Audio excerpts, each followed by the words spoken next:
जय हिंद दोस्तों, आप लोगों का बहुत बहुत स्वागत है अपने यूट्यूब चैनल उजागर गुरुकुल क्लासेस पर।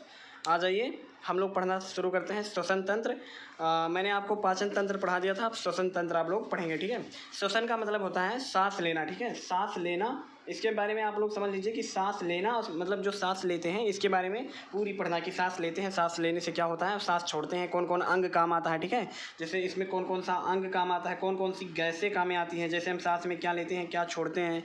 ठीक है, उसके बाद में सांस लेना क्यों जरूरी है, कौन कौन सा अंग काम आता है, तो इन सभी को मिलाकर हम पढ़ेंगे। ठीक है, श्वसन तंत्र। चलिए आप लोग हेडिंग श्वसन तंत्र में लिखिए श्वसन प्रक्रिया में, पहले लिखिए कि श्वसन तंत्र किसे कहते हैं। लिखिए श्वसन प्रक्रिया में भाग लेने वाले श्वसन, लिखिए श्वसन प्रक्रिया में भाग लेने वाले सभी अंगों के समूह को श्वसन तंत्र कहते हैं। ठीक है, श्वसन तंत्र कहते हैं, श्वसन तंत्र कहते हैं। ओके, ये हो गया श्वसन तंत्र के बारे में। ठीक है, श्वसन तंत्र कहते हैं। ठीक, आप लोग इसको लिख लीजिए, मतलब कि जो श्वसन प्रक्रिया है उसमें भाग जितने भी अंग भाग लेते हैं उसको हम सभी को मिलाकर हम श्वसन तंत्र कहते हैं। ठीक है, चलिए मैं इसको रफ कर दे रहा हूँ अब और इसके आगे पढ़ेंगे। ठीक है, श्वसन तंत्र हो गया, अब हम पढ़ेंगे श्वसन के बारे में। लिखिए श्वसन कि श्वसन क्या होता है। ठीक है, श्वसन लिखो, यह एक ऑक्सीकरण प्रक्रिया है, यह एक ऑक्सीकरण प्रक्रिया है, यह एक ऑक्सीकरण अभिक्रिया है, यह एक ऑक्सीकरण अभिक्रिया है जिसमें, यह एक ऑक्सीकरण अभिक्रिया है जिसमें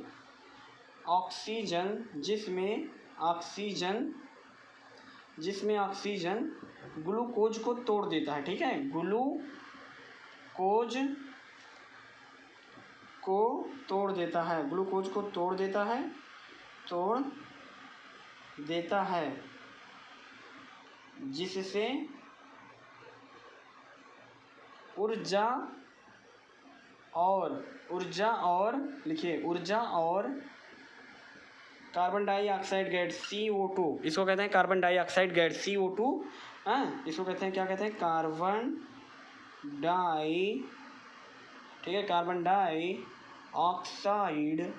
डाइऑक्साइड गैस निकलती है। ठीक है, कार्बन डाइऑक्साइड गैस निकलती है। ठीक है, तो आप लोग समझ पाए, जैसे आप लोग सांस लेते हैं अंदर जाता है तो एक अभिक्रिया होती है जिससे हमारा जो हम, अच्छा एक बात आप लोग समझिए, जो जिंदा लोग हैं, ठीक है, जिंदा लोग हैं तो इनका जो शरीर होता है ये गर्म होता है। ठीक है, और जो लोग मर जाते हैं मतलब मुर्दा लोग, ठीक है, मुर्दा लोग जो हैं तो उनका शरीर ठंडा हो जाता है। क्यों, इसके लिए पीछे एक कारण है, जानते हो क्या होता है, जो ये श्वसन होता है, जब आप सांस लेते हैं तो जब ये सांस हमारी कोशिकाओं तक जाता है तो उसमें ऑक्सीजन होता है। ठीक है, ऑक्सीजन होता है, और ऑक्सीजन ये क्या करता है, सुनिए मेरी बात को, जब आप कोई खाना वाना खाते हैं तो उसमें ग्लूकोज जाकर लास्ट में ग्लूकोज में टूटता है। जैसे खाना खाए, आप मान लीजिए कोई चीज़ खाए, चावल खाए तो चावल, पहले चावल का इतना बड़ा दाना है, ठीक है, इतना बड़ा दाना है, अब ये पहले चावल को पचेगा तब ये खून में मिल जाएगा, ब्लड में मिल जाएगा। अब ब्लड में मिलने के बाद में, जैसे मान लीजिए ये मेरी कोशिका, मेरे हाथ है, ये मेरा हाथ है, ठीक है, मान लीजिए मेरे हाथ का कोई एक कोशिका है, अब ये इस ब्लड को सोख लेगी, मतलब ग्लूकोज को सोख लेगी। अब ये फिर जब हम ये श्वसन मतलब हवा लेंगे तब ये आकर, ये समझिए मेरी बात को फिर से, जैसे ये मेरा चावल हुआ, चावल आप खाए, चावल में कार्बोहाइड्रेट होता है, अब ये चावल जाकर लास्ट में चावल टूटेगा, पचेगा, उसके बाद में ये ग्लूकोज बनेगा, ये लिखना नहीं है, केवल समझिए ग्लूकोज बनेगा, और ये ग्लूकोज हमारे ब्लड में मिल जाता है। जैसे चावल खाएं आप, पच जाता है, जब उसको छोटी आंच जब सोख लेती है तब ये ग्लूकोज बन जाता है, ग्लूकोज में टूट जाता है छोटे पदार्थों में, और उसको हमारा ब्लड सोख लेता है और जाकर सभी अंगों को, पूरे हाथ को, जैसे ये हाथ है तो इसको बांट देगा। अब यहाँ भी ग्लूकोज हो गया, यहाँ सब जगह ग्लूकोज हो गया। अब जब हम सांस लेंगे, ऑक्सीजन गैस लेंगे तो वो ऑक्सीजन गैस यहाँ पर आएगी खून के द्वारा, तब इसको ग्लूकोज को तोड़ देगी, जिससे क्या होगा कि ऊर्जा निकलेगी। क्या निकलेगी, ऊर्जा निकलेगी, और कार्बन डाइऑक्साइड गैस निकलेगी। तो ये कार्बन डाइऑक्साइड गैस को वो फिर से ब्लड वापस लेकर चला जाता है, हम सांस के द्वारा उसको बाहर छोड़ देते हैं। लेकिन जो ऊर्जा होती है जिससे हमारा शरीर गर्म रहता है, ठीक है, तो ये लिखना नहीं है, बस समझना है। ठीक है, तो मैंने लिखा यह एक ऑक्सीकरण अभिक्रिया है जिसमें ऑक्सीजन ग्लूकोज को तोड़ देता है, जिससे ऊर्जा और CO2 गैस बाहर निकलती है। आपसे क्वेश्चन पूछा जाएगा आपके एग्जाम में, बताइए श्वसन में कौन कौन सी गैस बाहर निकलती है? तो कार्बन डाइऑक्साइड गैस निकलती है। मैं इसको रफ कर दे रहा हूँ। ओके, चलिए अब एक काम मुझे बताइए कि आप लोग जब सांस लेते हैं, जैसे सांस लेते हैं, ठीक है, सांस क्या करते हैं, लेते हैं, अंदर ले जाते हैं, ठीक है, तो सांस अंदर लेते हैं, उसके बाद में सांस बाहर भी तो छोड़ते हैं, सांस क्या करते हैं, बाहर छोड़ते हैं। तो सांस अंदर लेने और बाहर छोड़ने दोनों को मिलाकर एक प्रक्रिया बनती है, उसको कहा जाता है श्वासोच्छ्वास। ठीक है, क्या कहा जाता है, श्वासोच्छ्वास कहा जाता है। देखो कैसे कहेंगे, लिखेंगे श्वासो चा आधा छा पर बड़ा का मात्रा और श्वासोच्छ्वास, ये मेल लिखेगा। ठीक है, ऐसे लिखा जाएगा। लिखिए श्वासोच्छ्वास। ठीक है, अब ये क्या होता है, तो लिखेंगे सांस अंदर लेने और बाहर छोड़ने की अभिक्रिया है। सांस अंदर लेने व बाहर छोड़ने की क्रिया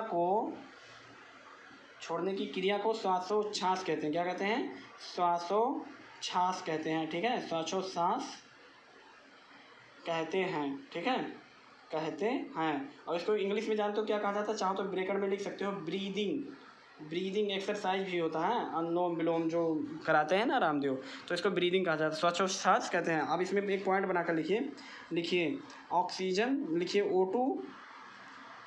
O2। ठीक है, O2 को ऑक्सीजन कहा जाता है। 1 मिनट इंक डाल दें। चलिए लिखिए, इसमें एक स्टार पॉइंट बनाकर लिख लीजिए।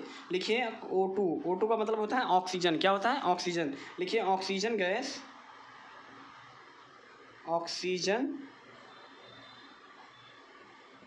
गैस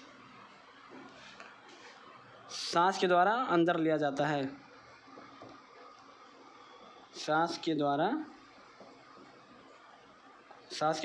अंदर लिया जाता है। सांस के द्वारा अंदर लिया जाता है। ठीक है, अंदर लिया जाता है, जबकि, ठीक है, जबकि CO2 इसको कहते हैं कार्बन डाइऑक्साइड को बाहर छोड़ा जाता है। कहाँ, CO2 ब्रैकेट में लिख लीजिए कार्बन डाइऑक्साइड। ठीक है, कार्बन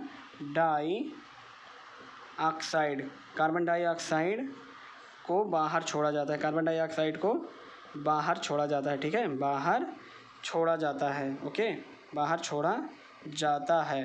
ठीक है, लिख लीजिए इसको अच्छे से। मतलब जो हम गैस अंदर लेते हैं उसका नाम है ऑक्सीजन। ऑक्सीजन गैस हम सांस के द्वारा अंदर लेते हैं। बाहर जैसे हवा बाहर है तो उसमें से केवल हम ऑक्सीजन गैस अंदर लेते हैं, और जब ये ऑक्सीजन और जब हम अपने शरीर से गैस बाहर छोड़ते हैं, जो हवा छोड़ते हैं, सांस जैसे छोड़ते हैं नाक से, तो उसको हम CO2 कहते हैं। ठीक है, कार्बन डाइऑक्साइड कहते हैं। ठीक, चलिए आप लोग इसको लिखिए। चलिए अब इसके प्रकार लिख लेते हैं। ठीक है, श्वासोच्छ्वास, ऐसे लिखिए श्वासोच्छ्वास। ठीक है, श्वासोच्छ्वास लिख लीजिए। इसके 2 प्रकार होते हैं। कौन कौन सा होता है, देखिए, एक को कहते हैं निःश्वसन। क्या कहते हैं, निःश्वसन। ठीक है, निःश्वसन या अंतःश्वसन। ठीक है, निःश्वसन या अंतःश्वसन कहते हैं। ठीक है, और देखो इसको कहते हैं निःश्वसन या अंतःश्वसन और ये एक होता है निःश्वसन। निःश्वासन जो आप लिखे हैं ना वही है भाई, कुछ है नहीं। निःश्वसन का मतलब होता है अंदर गैस को अंदर लेना, सांस को अंदर लेना निःश्वसन, और निःश्वसन का मतलब होता है सांस को बाहर छोड़ना। बस इसको आप लिख लीजिए। आप हेडिंग डाल कर लिख लीजिए। ठीक है, ज़्यादा बेटर रहेगा। पहले इसको ऐसे बना लीजिए, फिर उसके बाद में लिख लीजिए निःश्वसन। लिखिए निःश्वसन। ठीक है, निःश्वसन या अंतः माने वैसे ही अंदर होता है, जैसे कई बुक में अंतः लिखा रहता है, तो अंतः भी आप लोगों को जानना जरूरी है। निःश्वसन या अंतःश्वसन। ठीक है, निःश्वसन या अंतःश्वसन। ठीक, ऐसे हेडिंग कर लीजिए। ये ऐसे हेडिंग डाला जाता है। ठीक है, ये हेडिंग हो गया। ठीक है, अब इसमें लिखिए, एक बार और कर देंगे तो और अच्छा हो जाएगा। लिखिए निःश्वसन, लिखिए इसमें, लिखिए इस प्रक्रिया में, ठीक है,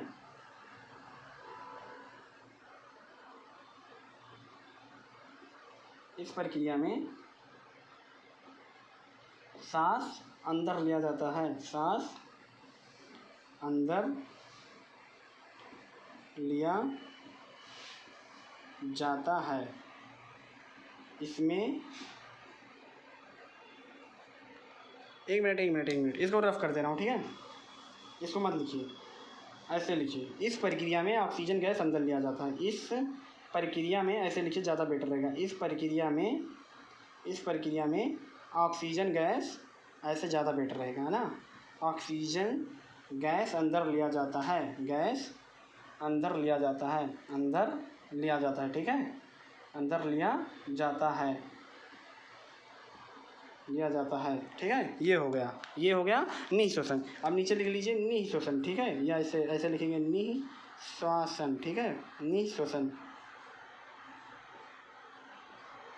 निःश्वसन, ठीक है। दिख रहा है ना आप लोगों को, इधर ये लाइट जल रहा है, चमक मार देता है। निःश्वसन लिखिए, इसमें कार्बन डाइऑक्साइड गैस को बाहर छोड़ा जाता है। लिखिए इस प्रक्रिया में CO2 मैं लिख दूंगा, बार बार कार्बन डाइऑक्साइड नहीं लिखूंगा, आप लोग लिख लीजिए ब्रैकेट में। इस प्रक्रिया में CO2 गैस शरीर से बाहर छोड़ा जाता है, शरीर से बाहर छोड़ा जाता है, ठीक है, जाता है, ठीक। ये हो गया। मतलब जानते हो क्या होता है, सांस लेना, और जैसे इसका मतलब होता है निःश्वसन का मतलब होता है, चाहो तो ब्रैकेट में लिख सकते हो सांस को लेना, बस सांस लेना, ठीक, सांस लेना, ये निःश्वसन हो गया, ठीक है। और निःश्वसन का मतलब हुआ, चाहो तो ब्रैकेट में लिख सकते हो सांस छोड़ना, सांस बाहर छोड़ना, सांस बाहर छोड़ना, छोटे में ऐसे लिख दो सांस बाहर छोड़ना, बस हो गया, ठीक है। ये हो गया, सांस अंदर लेना, सांस बाहर छोड़ना, ब्रैकेट में ऐसे लिख सकते हो सांस अंदर लेना, सांस बाहर छोड़ना, बस हो गया निःश्वसन, बस खत्म ये, ठीक। श्वासोच्छ्वास आप लोगों के समझ में आ गया। अब आप लोगों को पढ़ना है श्वसन तंत्र में कौन कौन सा भाग लेता है, ठीक है। तो मैं आप लोगों को बताने की कोशिश करता हूँ। देखिए सबसे पहले मेरी बात, ठीक है, देखिए ये हमारा एक पाइप हुआ, ठीक है, ये हमारी नाक वाली पाइप हुई। कौन सी पाइप हुई? नाक वाली पाइप। समझिए मेरी बात को, जैसे आप जब खाना खाते हैं तो खाना खाने के लिए अलग एक पाइप होता है, ठीक है। पहले मेरी बात को ध्यान से समझिए, मैं बता रहा हूँ, ठीक है।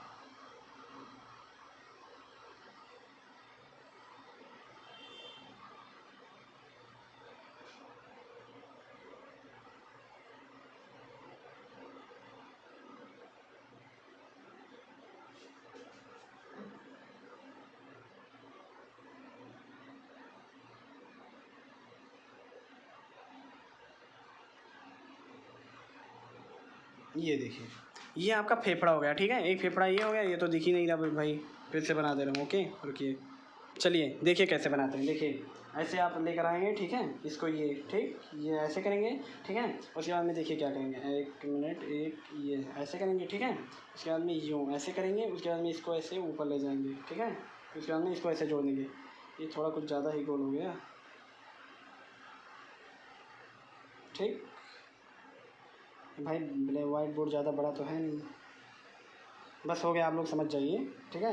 ये फेफड़ा हो गया, उसके बाद में एक फेफड़ा इधर हो जाएगा,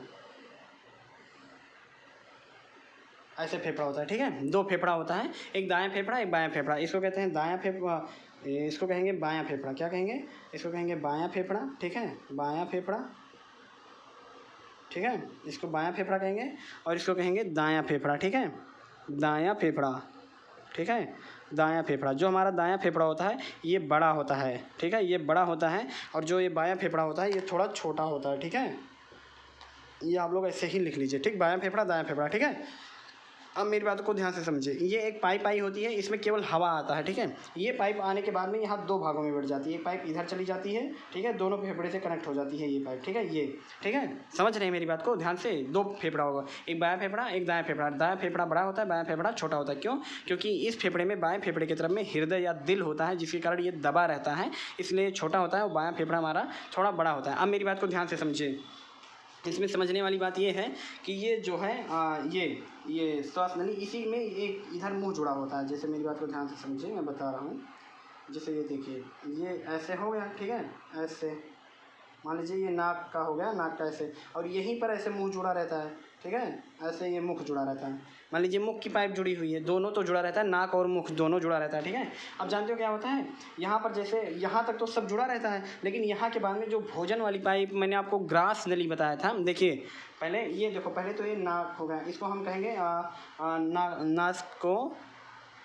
देखिए जो ये नाक हो गया, नाक को कहा जाता है नासा छिद्र। क्या कहा जाता है, नासा छिद्र। ठीक है, नासा, नाक मतलब नासा, छा से छिद्र। ठीक है, नासा छिद्र कहेंगे, नासा छिद्र कहेंगे। ठीक है, नासा छिद्र। और नासा छिद्र जैसे हमारा हम लोगों का नाक हो गया तो नाक में 2 छेद होता है तो उसको हम नासा छिद्र कहेंगे। नासा छिद्र के बाद में इसको, यार ये तो सांप बन गया नागिन जैसे, ऐसे ही रखिए आप लोग समझ जाइएंगे। ठीक है, नासा छिद्र हो गया। अब जो नाक के पीछे जो भाग होता है, नाक के पीछे वाला भाग जो थोड़ा चौड़ा होता है उसको हम नासिका कपाट कहते हैं। क्या कहते हैं, नासिका कपाट। ये इसको नासिका कपाट कहेंगे। ठीक है, अभी मैं दिखाऊंगा आपको, शायद दिख रहा है या नहीं दिख रहा, नासिका कपाट कहेंगे। ठीक है, नासिका कपाट कहेंगे। ओके, नासिका कपाट दिख तो रहा है, उसको हम नासिका कपाट कहते हैं, उसे नासा छिद्र कहते हैं। अब ये देखो, ये नासा छिद्र हो गया, ये नासिका कपाट हो गया। अब यहाँ पर जब हम थोड़ा नीचे आएंगे, ठीक है, थोड़ा नीचे आएंगे तो यहाँ पर एक चीज़ मिलती है, गर्सनी। क्या मिलती है, गर्सनी। ये एक मिनट, ये वाली जो भाग हुई ये, इसको कहेंगे गर्सनी। ठीक है, गर्सनी कहते हैं। क्या कहते हैं, गर्सनी। ठीक है, दिख रहा है या नहीं दिख रहा है, एक सेकेंड देखिए। जो ये वाला, जैसे पहले देखिए इसको, जो जहाँ पर छेद होता है उसको हम कहेंगे नासा छिद्र। नासा छिद्र ये हुआ नाक वाला। ठीक है, ये मुख वाला मैं बात नहीं कर रहा, ये मुख हो गया। मुख की बात इसमें कुछ है ही नहीं, इसको छोटा बना लो, मुख छोटा, ऐसे ऐसे छोटा बना लो, ये मुख वाली बात हो गई। ये हुआ नासा छिद्र। ठीक है, ये नासा छिद्र हो गया। उसके बाद में जो नाक होता है, नाक का पिछला भाग जो होता है, नाक का पिछला भाग जैसे यहाँ वाला भाग, इसको हम नासिका कपाट कहेंगे। क्या कहेंगे, नासिका कपाट कहेंगे। एक मिनट देखिए, जो ये पीछे इसका चौड़ा भाग होता है इसको हम नासिका कपाट कहेंगे, नासिका कपाट। ओके, नासिका कपाट कहा जाता है। उसके बाद में जब ये नाक और मुख का एक ही छेद होता है, ये दोनों जैसे नाक हुआ, जैसे ये नाक वाला हो गया और ये मुंह वाला, यहाँ तक तो दोनों का सेम रहता है। ठीक है, यहाँ तक दोनों जहाँ आपस में मिलते हैं दोनों सेम रहते हैं, उसको कहते हैं गर्सनी। क्या कहते हैं, गर्सनी। ठीक है, गर्सनी के बाद में जो जैसे मुख हो गया, मुख के नीचे यहाँ पर एक चीज़ और पाई जाती है, यहाँ पर ऐसे छोटी उभार होता नहीं है, देखिए लड़कों में छोटा छोटा उभार होता है। अरे लड़कों में देखिए छोटा छोटा गिट्टी के जैसा उभार होता है, उसको हम कहते हैं स्वर तंत्र। क्या कहते हैं, स्वर तंत्र। ठीक है, स्वर तंत्र। पहले देखो मेरी बात, जो एक गर्सनी होती है, गर्सनी का काम जानते हो क्या होता है, गर्सनी जैसे ये हमारा जो, एक मिनट पहले स्वरतंत्र ना लिखूँ, पहले गर्सनी लिखता हूँ। देखिए गर्सनी, इतना मैं रफ कर दे रहा हूँ, समझिए मेरी बात को। जैसे ये हमारा मुख हो गया, देखिए ये मुख की पाइप हो गई, यहाँ तक ये पाइप आती है। ठीक है, उसके बाद में ये फेफड़े वाली अलग पाइप हो गई। अब इसी में एक पाइप आती है ग्रास नली वाला, जो मैंने बताया था, ऐसे जाता है अमाशय में। ठीक है, ये 2 पाइप रहती है। ठीक है, ये दोनों पाइप एक दूसरे के आसपास में रहती है। ठीक है, तो ये जो गर्सनी होती है, इसमें गर्सनी जानते हो क्या करता है, इनको जोड़ने का काम करता है। इसमें एक वाल्व पाया जाता है, वाल्व। जो एक गर्सनी होता है ये कभी इससे जुड़ जाता है, इससे भी जुड़ा रहता है और इससे दोनों से जुड़ा रहता है, मतलब 2 पाइप होता है। एक खाना अलग जाता है और श्वास जो होता है, सांस हम लेते हैं, वो अलग जाता है, तो इसको अलग करने का काम गर्सनी करती है। ठीक है, कौन करती है, गर्सनी करती है। अब गर्सनी में जानते हो क्या होता है, एक ढक्कन पाया जाता है। जैसे देखिए मेरी बात को ध्यान से समझिए, एक मिनट देखो, ये पाइप वो भी हो गई और ये 2 पाइप हो गई, ये जा रही है श्वास नली वाला। ठीक है, इसको बनाना नहीं है, बस समझो, ये ग्रास नली वाला, इसमें भोजन जाएगा। अब इसमें जानते हो क्या होता है, एक ढक्कन पाया जाता है इस जगह पर, ऐसे ये ढक्कन होता है, ये खुला रहता है, ये ढक्कन होता है। अब ढक्कन जानते हो क्या करते हैं, जैसे खाना खा रहे हो तो खाना इसको बंद कर देगा, ये ढक्कन इधर हो जाएगा, तब ये वाला बंद हो जाएगा। और जब खाना खाना बंद कर दोगे, सांस लेना होगा, तब ये ढक्कन इसको बंद कर देगा। ठीक है, उसके रास्ते को बंद कर देगा, ये समझ रहे हो। और नहीं तो जब आप खाना खाओगे तब इसको बंद कर देगा। ठीक है, और कभी कभी जानते हो क्या होता है, जब गलती से जब आप खाना खाते हैं तो ये ढक्कन खुला रह जाता है, और जब ये ढक्कन खुला रह जाएगा तो भोजन इसमें चला आता है, ये इसमें, जिसमें हवा आनी चाहिए। फेफड़ा भाई, हवा चाहिए फेफड़े को। ठीक है, फेफड़े को हवा चाहिए, तो इसीलिए हमको हिचकी आने लगती है, समझे मेरी बात को। तो यहाँ पर जो ये गर्सनी होता है, इसका काम क्या होता है, ये श्वास नली और ग्रास नली को अलग करने का काम गर्सनी करती है। ठीक है, तो ये भी भाग लेती है, समझ रहे हैं मेरी बात को, ये केवल अलग करने का काम करती है। और यहाँ पर एक ढक्कन पाया जाता है, ढक्कन किसमें, इसी पर एक ढक्कन पाया जाता है जिसका नाम है एपिग्लॉटिक्स, ऐसे लिखेंगे, अभी लिख रहे हैं, एपिग्लॉटिक्स पाया जाता है। ठीक है, एक ढक्कन पाया जाता है एपिग्लॉटिक्स, जो मैंने बताया ना, एपिग्लॉटिक्स वो ढक्कन होता है। ठीक है, एपिग्लॉटिक्स कभी उसको बंद कर देगा, कभी इसको बंद कर देगा, समझे। चलिए वो बाद में लिखेंगे। फिर उसके नीचे देखते हैं, लड़कों में अक्सर देखने को एक चीज़ मिलता है, लड़कियों में तो नहीं, लड़कों में, कि उनके गले में एक गिल्टी के जैसा एक निकला रहता है, देखते हैं ना, तो उसको स्वर तंत्र कहते हैं, उसी से आवाज़ निकलता है। ठीक है, स्वर तंत्र, स्वर तंत्र कहते हैं। ठीक है, क्या कहते हैं, स्वर तंत्र, और इंग्लिश में इसको लायरिंग्स कहते हैं, लायरिंग्स। ठीक है, लायरिंग्स कहते हैं। क्या कहते हैं? लायरिंग्स। तो आप लोग हिंदी में जानिए इसको क्या कहते हैं? हिंदी में स्वरतंत्र कहते हैं ये। और स्वरतंत्र यहाँ पर होता है, ये वाला भाग स्वरतंत्र है, यहाँ पर ऐसे उभार रहता है। ये क्या करता है कि इसको गर्सनी को और ये पाइप को जोड़ने का काम करता है। किसको? ये हवा वाले पाइप को जोड़ने का काम करता है। कौन? ये गर्सन, ये स्वरतंत्र। ठीक है, क्योंकि हम भाई श्वसन तंत्र पढ़ रहे हैं तो श्वसन वाला ही चीज़ भाग पढ़ेंगे ना। तो ये हो गया। उसके बाद में जो ये पाइप हुई, ये पाइप, इसको हम श्वास नली कहते हैं। क्या कहते हैं? श्वास नली। इस पाइप को कहते हैं श्वास नली। आप लोग बड़े में बनाकर लिख लीजिएगा, इसको श्वास नली कहते हैं। किसको? इस पाइप को। ठीक है, ये पाइप हमारी श्वास नली हो गई। श्वास नली जाकर आगे दो भागों में बट जाती है, जिसको हम ब्रोंकाई कहते हैं। क्या कहते हैं? ब्रोंकाई। क्या कहते हैं? ब्रोंकाई कहते हैं। ठीक है, ये हमारा दो भागों में बट जाती है। देखिए, एक भाग ये, एक भाग ये, तो इसको हम ब्रोंकाई कहते हैं। क्या कहते हैं? ब्रोंकाई। ये ऐसे लिखा जाएगा, ब्रोंकाई। समझ रहे हैं? तो यानी पहले, सबसे पहले कहाँ शुरू होता है? नासा छिद्र, फिर नासिका कपाट। नासा छिद्र, नासिका कपाट, गर्सनी, स्वर तंत्र, श्वास नली, ब्रोंकाई। ब्रोंकाई कितनी होती हैं? 2 ब्रोंकाई। अब ये ब्रोंकाई जानते हो क्या होता है? आप लोगों को समझा दूँ। ये ब्रोंकाई आगे जाकर कई उसमें छोटे छोटे ब्रोंकाइयों में टूट जाती है। जैसे ये इधर बढ़ गया, एक कोई इधर बढ़ गया। 1 मिनट। जैसे ये हुआ, ये आएगी ना आगे, जब ये आएगी, ये तो फेफड़ा हो गया, ऐसे बना लीजिए। जब ये आती हैं तो ये छोटे छोटे हिस्सों में ऐसे बढ़ जाती है, कहीं ऐसे, फिर कहीं ऐसे बढ़ जाती है, ऐसे बढ़ जाती है। ठीक है, ऐसे कई शाखाओं में बढ़ जाती है। ठीक है, कई शाखाओं में बढ़ जाती है। तो जो ये छोटे छोटे शाखाओं में, जैसे ये इधर आई तो इसकी आई, तो फिर उसके बाद में इधर ऐसे ऐसे पूरे फेफड़े में बढ़ जाएगी, कहीं इधर, फिर इधर, ऐसे ऐसे पूरे फेफड़े में बढ़ जाएगी। और जो ये जैसे एक हुआ तो ये छोटे छोटे जो फेफड़ों में बढ़ जाती है, तो इसको जानते हो क्या कहते हैं? ब्रोंकियोलस कहते हैं। क्या कहते हैं? ब्रोंकियोलस। इसको यार लिखूँ मैं कहाँ से? मैं इधर लिख दे रहा हूँ, ब्रोंकियोलस।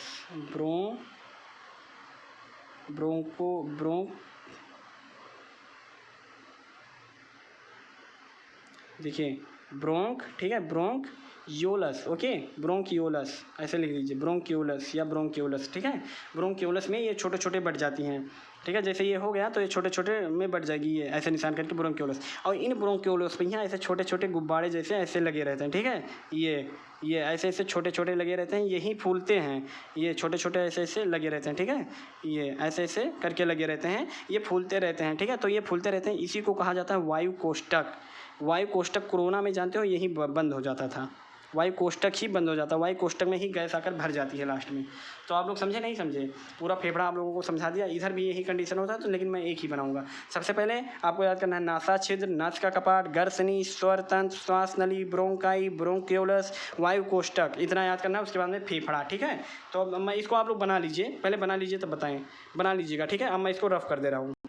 चलिए अब लिखिए मानव में श्वसन मार्ग। ठीक है, मानव में श्वसन मार्ग लिखिए, मानव में श्वसन मार्ग। ठीक है, बस केवल इतना ही लिख लीजिए जो इम्पोर्टेंट है, मानव में श्वसन मार्ग। ठीक है, तो श्वसन मार्ग सबसे पहले लिखिए नासिका छिद्र। पहले लिखिए नासा छिद्र।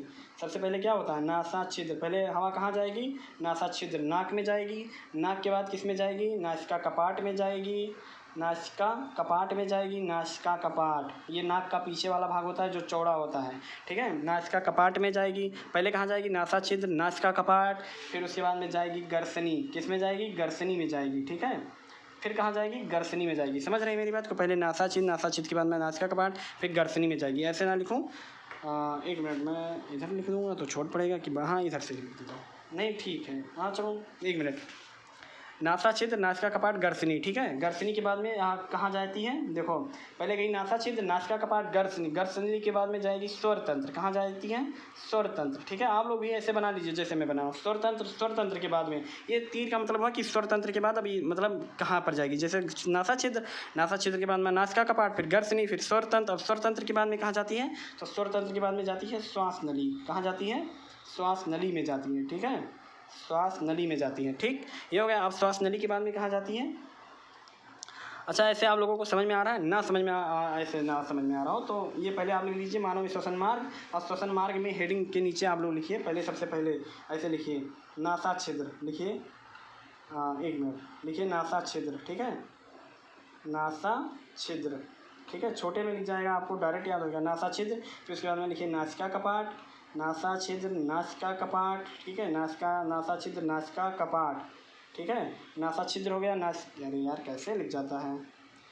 नासा छिद्र, नासिका कपाट। ठीक है, नासिका कपाट, ठीक है। नासा छिद्र हो गया, नासिका कपाट हो गया, फिर उसके बाद में गर्सनी हो गया। क्या हो गया? गर्सनी। मैंने बताया कि गर्सनी जो इस पर अलग अलग पाया जाता है वो जोड़ने का काम करती है। नासा छिद्र, नासिका कपाट, गर्सनी। गर्सनी के बाद में श्वास नली।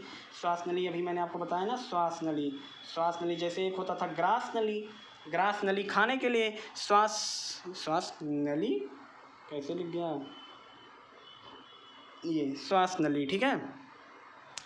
देखो पहले है नासा छिद्र, नासिका कपाट, गर्सनी, श्वास नली, ठीक है। श्वास नली के बाद में ब्रोंकाई, ब्रोंकाई क्योंकि दो भागों में टूट जाती है ना, ब्रोंकाई। ब्रोंकाई के बाद में कहाँ जाती है? छोटे छोटे ब्रोंकाई जाकर आकर फेफड़े में बढ़ जाती है तो उसको कहते हैं ब्रोंक्यूलस, ब्रोंक्यूलस, ठीक है। ब्रोंक्यूलस में टूट जाता है, ठीक है। और ब्रोंक्यूलस के बाद में वायु कोष्ठक, वायु कोष्ठक, ठीक है। वायु कोष्ठक अभी बताया ना, वायु कोष्ठक या वायु कोष लिख लो, इतना ही बहुत है। वायु कोष आसान रहेगा वायु कोष कहने में, ठीक है। वायु कोष, ठीक है, ये बा नहीं है, वायु कोष है, ठीक है, वायु कोष। अब वायु कोष के बाद में जानते हो किस में जाकर मिल जाएगा? फेफड़े में। पूरा ये फेफड़ा हो गया, ठीक है, फेफड़ा हो गया। अब फेफड़ा के बाद में जानते हो कहाँ जाएगा? रुधिर में जाएगा। रुधिर यानी ब्लड में जाएगा, खून में जाएगा, ठीक है। और खून के बाद में कहाँ जाएगा? पूरे कोशिका में या शरीर में मिल जाएगा। जैसे समझे मेरी बात? पहले कहाँ से शुरू होगा? पहले नाक, नाक के बाद में नासा छिद्र, नाक का पिछला भाग, फिर गर्सनी में जाएगा, फिर श्वास नली में जाएगा, फिर ब्रोंकाई में जाएगा, फिर ब्रोंक्यूलस में, फिर वायु कोष्ठक, फिर फेफड़ा, फिर रुधिर, फिर कोशिका। लिख लीजिए इसको ऐसे मानव में श्वास मार्ग, ठीक है। चलिए अब एक एक करके लिखते हैं, इसके बारे में समझते हैं, ठीक है। सबसे पहले हेडिंग डालिए नासा छिद्र। नासा छिद्र कि नासा छिद्र का क्या काम होता है? नाक का क्या काम होता है? केवल हवा लेना। नाक में इसमें बाल पाया जाता है, ठीक है, लिख लो, इसमें बाल पाया जाता है। इसमें नाक में आगे देखो, आगे बाल पाया जाता है, बाल पाया जाता है जो धूल कण को रोकता है। बाल पाया जाता है, बाल पाया जाता है जो धूल कण को अंदर नहीं जाने, जो धूल कण को रोकता है, धूल कण को रोकता है, ठीक है। बस हो गया। अरे देखो बाल पाया जाता है नाक में, वो धूल कण को रोकने के लिए है, ठीक है, धूल कण को रोकता है, ये हो गया।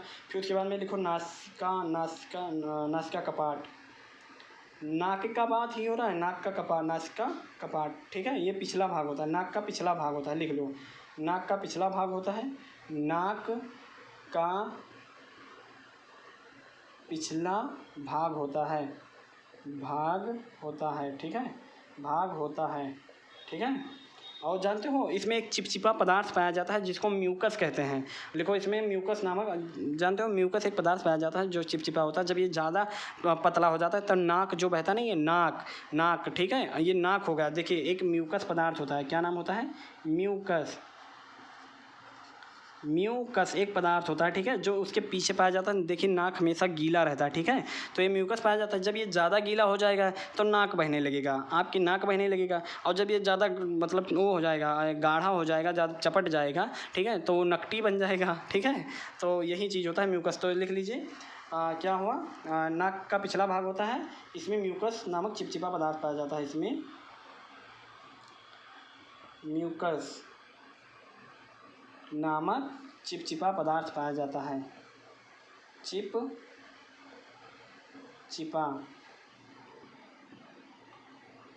पदार्थ पाया जाता है, बस हो गया, ठीक है, चिपचिपा पदार्थ पाया जाता है, ठीक। चलिए गर्सनी का कोई काम नहीं है, सीधा लिखते हैं स्वरतंत्र, ठीक है। अरे एक मिनट, जो आपने नासिका कपाट लिखा है वहाँ पर एक लिखा दो कि ना लिखाऊं कि यही सुगंध को बताता है। हाँ लिख लो, उसमें आप लोग पीछे से उसी के नीचे लिख लो, ये सुगंध का, ये सुगंध की पहचान कराता है, ये सुगंध की पहचान। जैसे कोई चीज़ मतलब क्या है, खुशबूदार है कि बदबूदार है, वो वही बताता है। तो लिख लो ये सुगंध की पहचान कराता है उसी में, ठीक है। अब चलो आगे लिखते हैं। ग्रसनी का काम नहीं है कोई, लिखेंगे स्वरतंत्र, ठीक है, स्वरतंत्र, ठीक है। लिखो स्वरतंत्र, लिखो ये गर्सनी और श्वास नली को जोड़ने का काम करता है, श्वास नली को जोड़ने का काम करता है, बस काम करता है। लिखो इसमें, लिखो इसमें ना इस पर, ठीक है, क्या होता है? एपीग्लॉटिक्स। लिखो एपी, ऐसे देखो लिखेंगे एपीग्लॉटिक्स, एपीग्लॉटिक्स, ठीक है। एपिग्लॉटिक्स ढक्कन, ढक्कन ना कहा, वाल्व कहा, एपिग्लॉटिक्स वाल्व पाया जाता है। वाल्व, वाल्व, वाल्व सुने हैं, वाल्व, वाल्व नहीं कहा जाता, वाल्व कहा जाता है जो नल वल में लगता है। उसी तरह एपिग्लॉटिक्स एक वाल्व पाया जाता है। देखो एपिग्लॉटिक्स वाल्व पाया जाता है, पाया जाता है जो ग्रास नली और श्वास नली को अलग करता है। ठीक है, जो ग्रास नली और श्वास नली को अलग करता है। ठीक है, अलग करता है। बस हो गया, लिख लीजिए।